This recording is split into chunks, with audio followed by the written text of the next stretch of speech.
Well, we're here in the our exclusive Silicon Valley Comic-Con studios here. It's very cozy. How are you doing? Happy face. You've been working out, I can tell. About to. So I'm here with my buddy Steve Sears, Smile. Peter J. Wacks. Okay. Do it again. Actually, it's Steven L. Sears and Peter J. Wacks. Yes. I have no middle name. Right. Yeah. Your middle name filter is just... Yeah. So earlier today, we were on the road and talking to Steve. He had some very helpful advice as far as do's and don'ts of aspiring screenwriters and script writers. Mostly And don'ts. Peter, Peter shows up, and Peter actually blew my mind with his advice on how to dictate a story. And one thing that's interesting is I put that out on my email and told people like, hey, check this interview out, and people are like, oh yeah, I just drag and dictate and I use that. But have you guys ever used any of the actual voice dictation software to do? Absolutely, I've used Dragon. Really? Dragon 9, 10, and 11, yeah. How do you like that for doing stories? There's a reason that I use a recorder now. Yeah. The flow and pacing is a lot better when you're just able to speak into a recorder and deal with transcription and clean up later. Mm-hmm. As much as people say that the dictation software is good, and it is good, but it is not as good as the recording, because you do break that train of thought with the punctuation, and you start to think more, or at least as much, about sentence structure as you do about just getting the story down. That's been my experience with it. Yeah. Over a couple of years. Well, I don't use it yet. I have Dragon. I installed it, but I can't get it to work because it won't listen to me at the moment. But well, what I have done, I will use Google Voice when I'm using my phone, and to be honest, the punctuation I've gotten totally used to.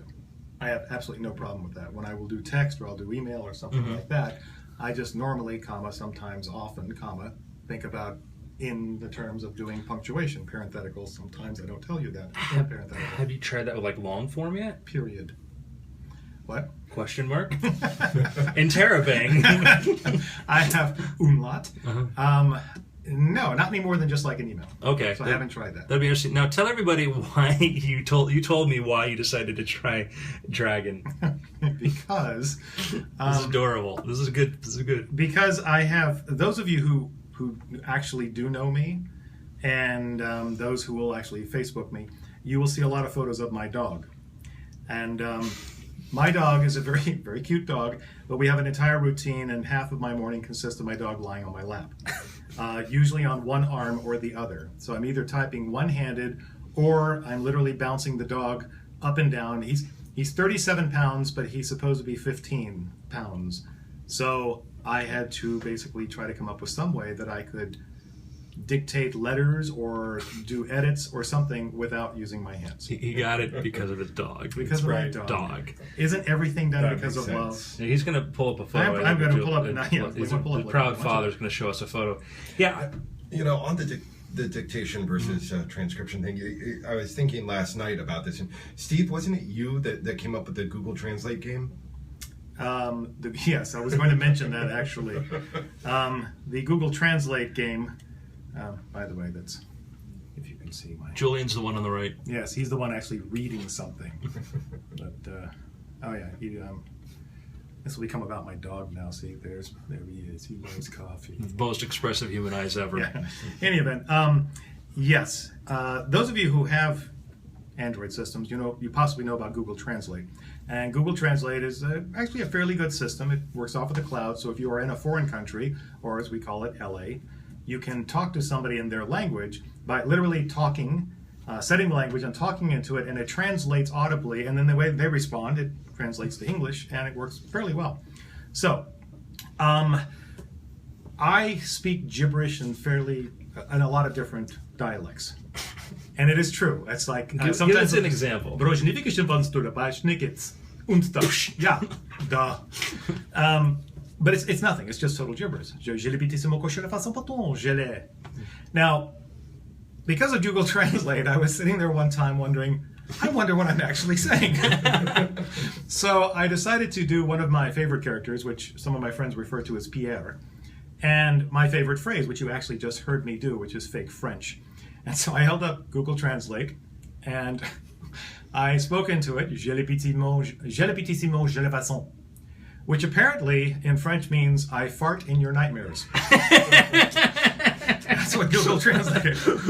So that started an evening of me going through every dialect and German and everything else, trying to figure out, and some of them just made no sense, but I did a German one that basically said, I am boss of Bosses Are Us, which actually I think is an interesting store. Mm-hmm. So, and I don't know if I told either one of you, a long time ago, like back in the 80s, a friend of mine worked at the Rand Corporation and they were testing out the early voice-to-text software. It's only 400 words.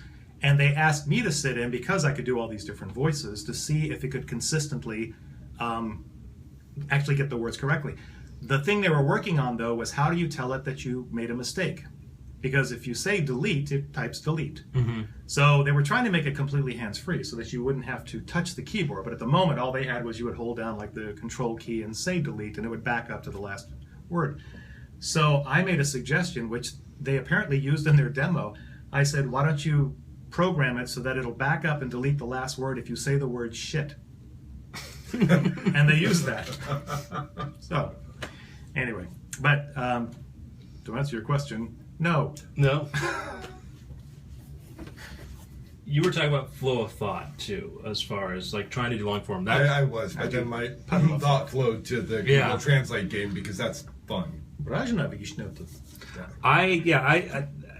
I'm curious to know that, because I know you talk about, Kevin, you talk about your writing habits of using dictation and having a human transcribe it without doing it. And I've had a number of people who tell me, oh, I love to use that, but I didn't actually say a human. I just said someone to transcribe it. If you get lucky with monkeys at a typewriter, it's good. I think whatever works. If I've got an orangutan, I'm paying 12 cents an hour for it. Bonobo, benefits. Share the number. Bonobo with benefits. I think I've had people tell me like they use it, but a lot of the people who tell me they use that, they're not doing it as far as I know for like really long form, or if they are doing it, they're doing it because they're not typists. They're not very skilled at typing. Right. And so I guess that sort of is the difference. Is I've had people, I love it. It's like, well, if you type 2,000 or 3,000 words creatively an hour, then the voice dictation with the dragon is not going to do that. The amount of time you spend is still going to be huge. No. But I can't speak to that because I know some people that swear by it and actually do say that they are just as fast on dragon. So that's what I wanted to know. That's what I'm curious is like trying, because far more writers than I do. So I was wondering. But I know some people that swear it, but I've never seen it proven. Right. But it's a new Whereas structure. we proved it with you last night and dictation in 5 minutes of training. Yeah, it was not a very good story. See, the thing that you want as a writer, what you want to accomplish, is that you want to get the concept from your head into a tangible form without any interruptions. Right. And after decades of typing, that becomes an extension. It's kind of like flying a jet plane or something like that. It's an extension. Which we all do. Which I've done twice, once successfully. It's an extension of ourselves. So this just becomes a different paradigm of that.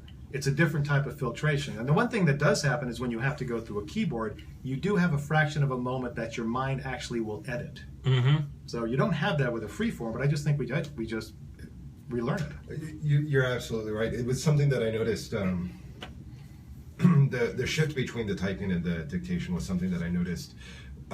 One night I was watching whatever on Netflix while I was writing. This is regular for me. This is how I like to operate. A lot of noise and activity in the background as I'm writing just helps me move faster. And whatever it was on Netflix, it caught my attention. And I was typing and my attention just slowly drifted until I was turned to the side, still typing out the chapter. And I watched an entire show and then looked back and realized I had written an entire chapter, and my everything else was just so shut off. I kept on track with the story. I had to go back and reread it though because it was like, wait, what did I just write? Oh no, I wrote what I intended to. Okay. I have no ability to do that. I know when I worked for James Randi, Amazing Randy, he talked about when he would speak to Isaac Asimov on the phone. And he'd call up Isaac as I knew him, and not because he was from Isaac from the Love Boat. He would call up Asimov, and Asimov would be on his big selector, go, hey, how you doing? Going on? And have a conversation with you as you heard this thing going worry. And I think that's an impossibility. I think it's a lie because I refuse to believe that somebody could have that ability. But I stress tested it, and this was the one stress test that I did with Dragon instead of standard dictation. Was after that night, I tested attempting to dictate one story while typing a separate story on 2 different computers. It worked. I actually got out about 5,000 words that hour. Were they intelligible? They were intelligible. Okay. They weren't necessarily the best that I've ever written, or anywhere near it, or anywhere near. Well, you know what? I think there's also at a certain point, you can, to use a really bad analogy, you can buffer the information that you're trying to download. Absolutely. If you're dealing, like if I'm dealing with an outline or just with structure, I know that I can actually buffer that. I'm not thinking about incorporating it or making it into, putting the character in. Because a character, for me, requires my complete attention because I have to actually live that character at the moment. But as far as structure and outline, if I know what my next 7 beats are, I could be carrying on a conversation while I type it out. Yeah, absolutely, and that comes down to you're writing all day, every day. At least in my experience, and I talked about this a couple nights ago when we did a stream. You're writing all day, every day in your head. You're thinking about story, you're thinking about structure, you're thinking about plot, all of that. Sometimes you're a paid typist, and it sounds like your paid typist moments are the moments where you're diving into that character and getting into that. But the buffer that you're talking about for me is that all that time when I'm at the grocery store or down on the elliptical, and I'm just thinking about the stories and thinking about what I want to build. Yeah, but even then, and I'm not speaking for anybody else except for me, because that's actually how it works. When I write something out, I can only go to a certain level doing it that way. I have to invest myself further. This goes back to a question that I often get asked, and writers ask other writers this: how much do you write during a day? And I say, well, actually, what you're asking is how much do I type during a day? Because I'm writing all the time. It just, you can't turn it off. It is always happening. And at a certain moment, I just have to sit at a keyboard and I have to download it. It's all got to come out somehow. So, but I know that I work with distractions in the background, but I can't concentrate on them and do my complete work. But I actually have to have a distraction in the background for me to work at all. That's weird. It was, I don't know if it was Psychology Today that did an article about how different people, their environment affects their creativity, and you actually find that level of background that works with your creativity. And some people it's complete silence. Other people it's different noise levels. And I could go to a nightclub with blaring music, and that's perfect. I'll just sit there and write all night. I train myself to write in any environment, so I can do that, but my preferred is I put my noise canceling headphones in. And I won't even play music, and just complete, total.